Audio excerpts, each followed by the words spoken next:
Dando continuidade às nossas grandezas que aparecem na rotação, a gente vai ver a energia cinética de rotação, certo? Bom, a gente já sabe que a energia cinética, ela continua sendo a massa vezes a velocidade ao quadrado sobre 2.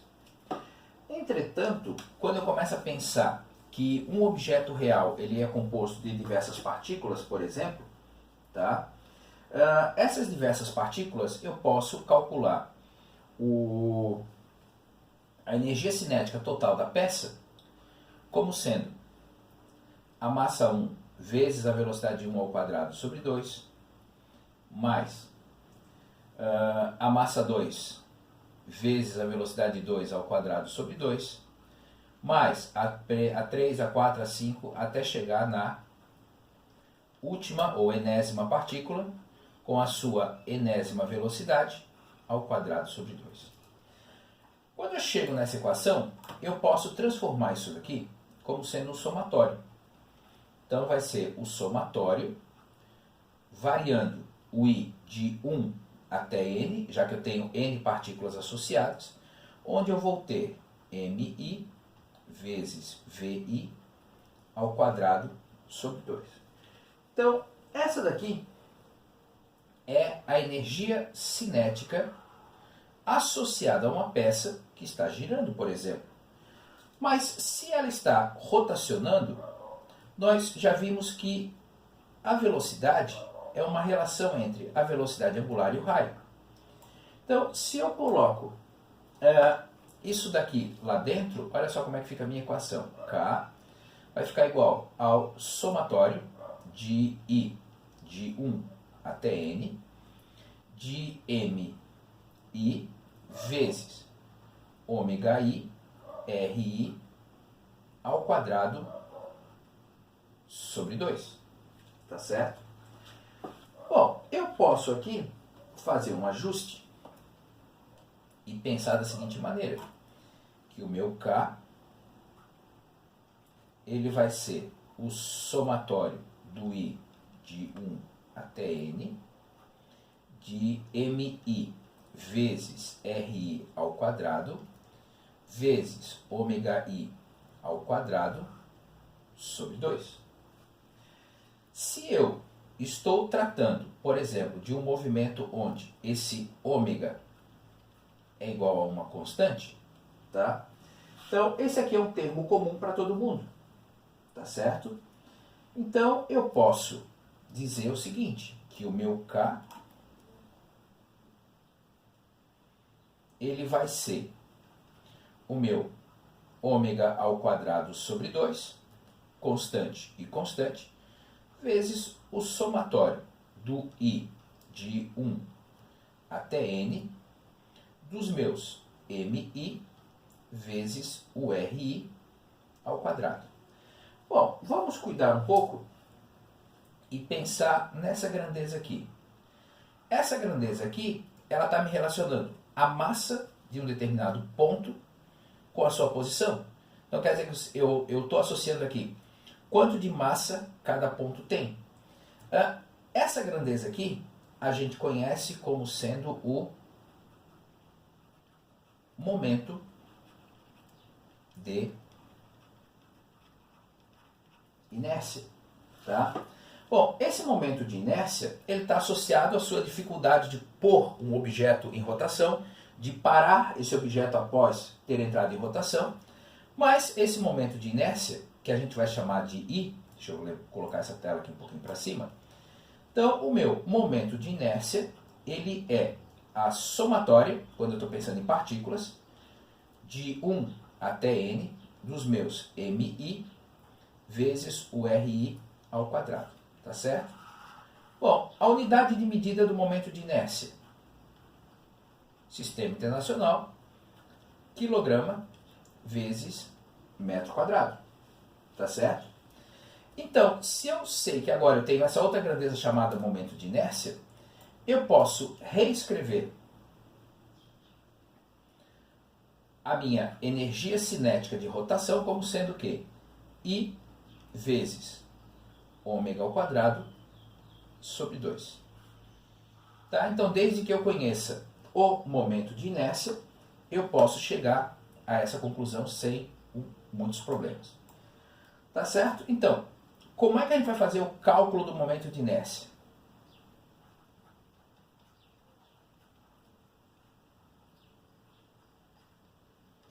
Se eu estou falando de um conjunto de partículas, o meu momento de inércia ele vai ser o somatório dos meus MI vezes o RI ao quadrado. Se eu estou falando de uma distribuição de massa, eu vou fazer isso através de uma integral. Então vai ser uma integral de R ao quadrado Tm, onde o meu R vai dizer para cada posição onde está essa massa para poder fazer essa integral, tá certo? Bom, esse cálculo aqui do momento de inércia, algumas vezes, dependendo da geometria do problema, é algo fácil, às vezes não é, tá certo? Então, para eu poder pensar nisso, por exemplo, lá na página 273 do Halliday, você vai encontrar uma tabela mais ou menos parecida com essa. O que quer dizer isso? Quer dizer que quando você já tem alguns objetos bem específicos, eu já tenho uma tabela que me diz, ó, uma barra delgada com o eixo passando pelo centro. Então ele vai girar em relação a esse centro aqui. Aqui ele vai girar em relação a uma extremidade. Então eu tenho como calcular o momento de inércia para diversas geometrias distintas, tá?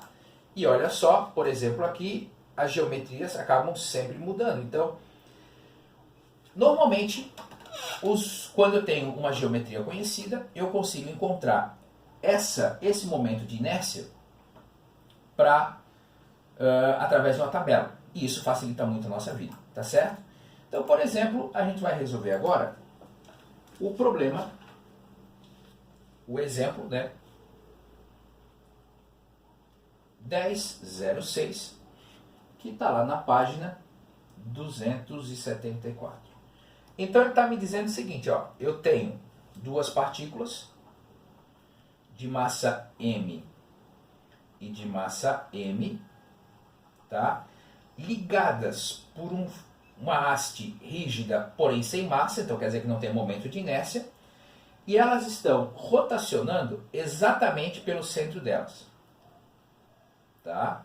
Então quer dizer que se o comprimento total da barra é L, então quer dizer que daqui até aqui eu vou ter L sobre 2, e daqui até aqui eu vou ter L sobre 2, tá certo? Bom, e aí ele quer que eu calcule o momento de inércia em relação ao centro de massa. Duas partículas de massas iguais, afastadas da mesma posição, o centro de massa está aqui. Então, na letra A, o I do centro de massa vai ser quem? O M1 vezes o R1 ao quadrado sobre 2, mais, perdão, não tem 1 sobre 2, eu estou confundindo agora com a energia cinética, tá certo?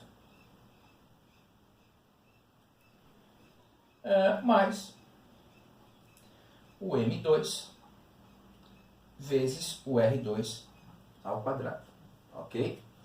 Bom, quando eu vou fazer essa soma, massa 1, por exemplo, pode ser essa.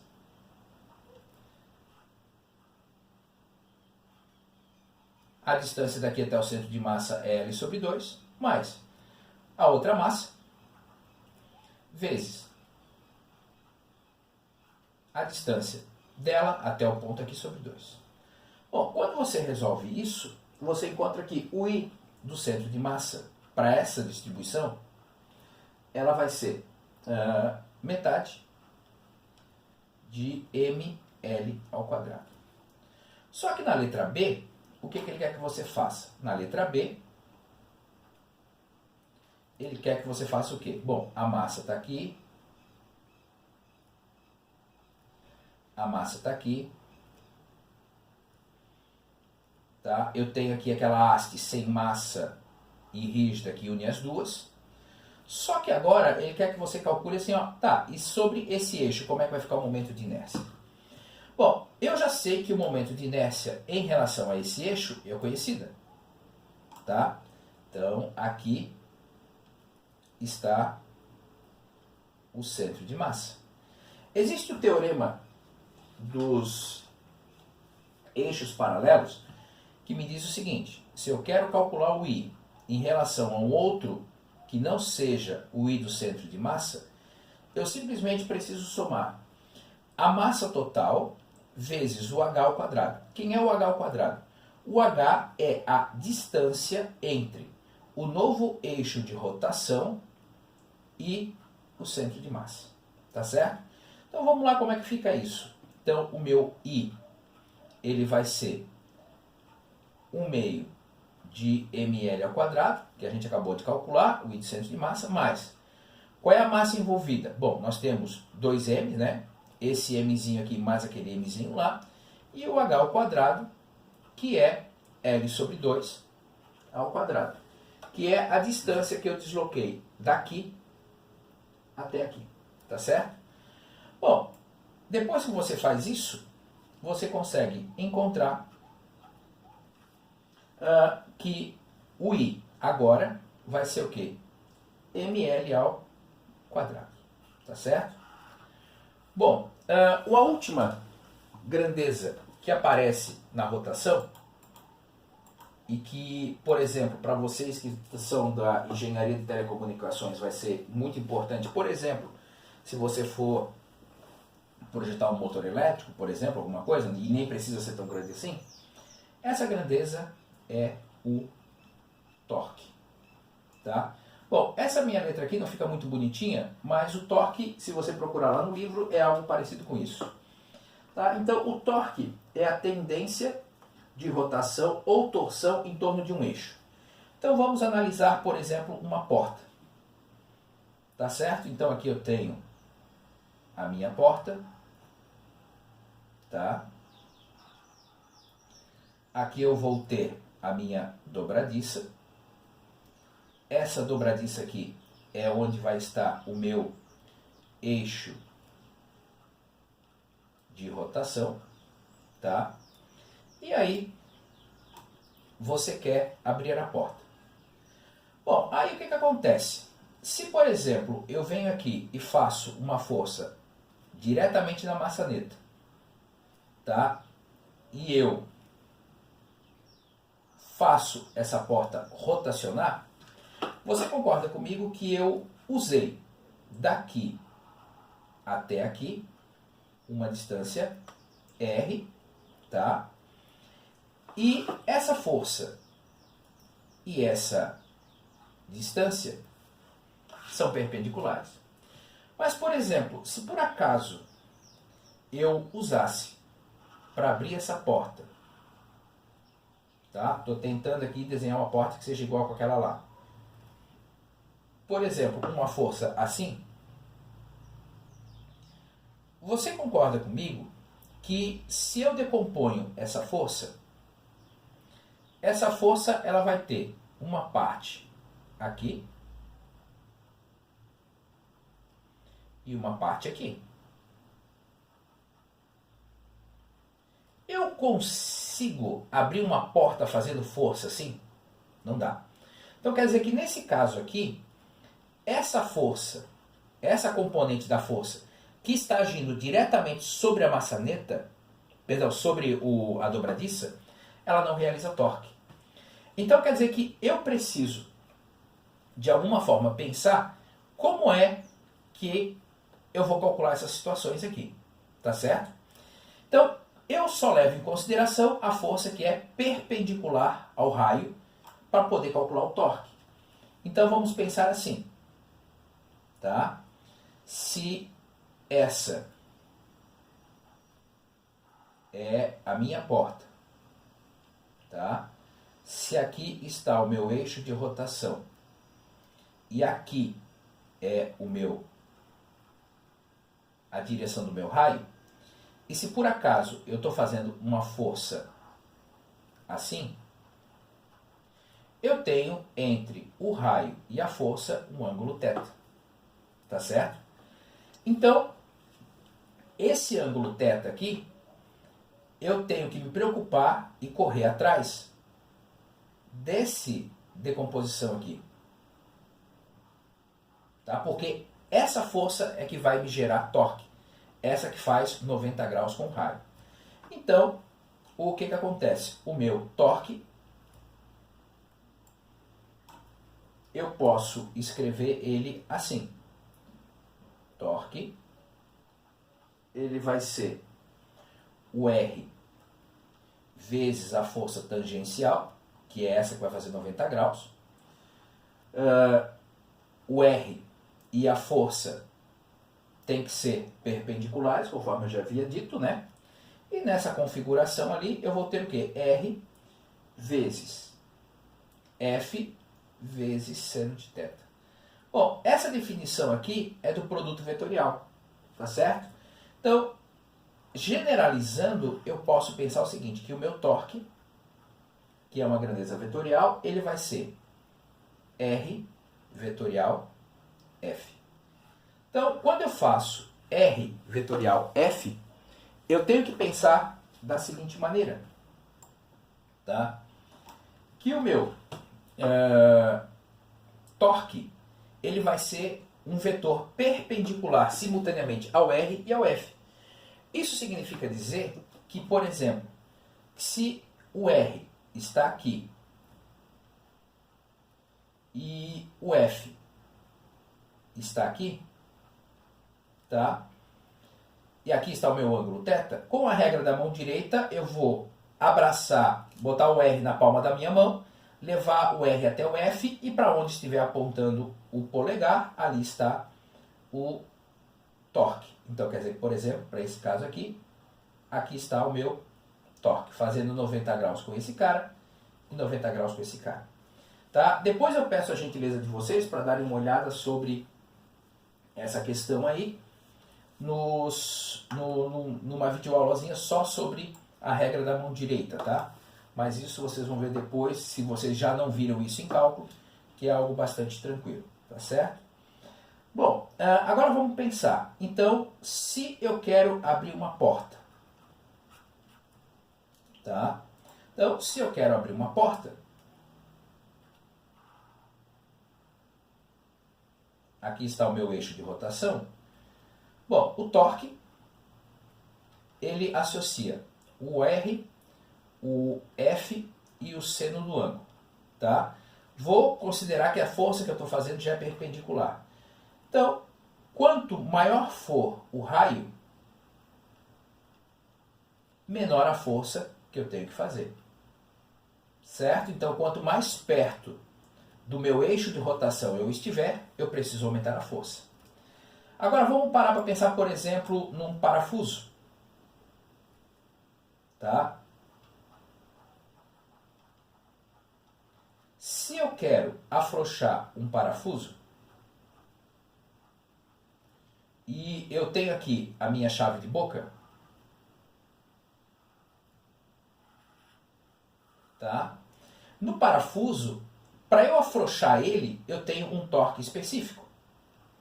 Ou seja, se eu quero afrouxar o parafuso e eu quero fazer menos força, quanto maior for essa minha distância de aplicação de força, menor vai ser a força que eu tenho que fazer. Tá certo? E aí vamos lembrar aquela situação boa e velha lá do motorista que está com o pneu para afrouxar a porca e não consegue. Então, se eu botar aqui um cano, tá? E aumentar essa distância, eu preciso fazer menos força para poder encontrar e afrouxar esse parafuso, tá certo? Então, o torque, ele vai estar associando a força a uma distância, ok? E para fechar esse capítulo 10, tá certo? A gente tem a segunda lei de Newton,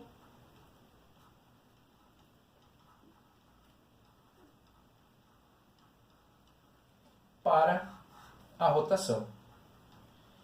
E a segunda lei de Newton para a rotação, ele diz o seguinte, que o torque resultante, ele vai ser igual ao momento de inércia vezes a aceleração angular. Então quer dizer que quando eu faço o movimento translacional em linha reta, por exemplo, eu vou ter a força associada à massa vezes a aceleração. Se eu estou associando a uma rotação, eu vou ter a aceleração angular, que vai me provocar um torque resultante. Pessoal, com isso encerramos aqui o capítulo 10, tá certo? E aí qualquer coisa a gente vai continuar aí para fechar o conteúdo com os estudos do capítulo 11 para poder encerrar tudo isso. Tá certo? Grande abraço para vocês. Tchau, tchau.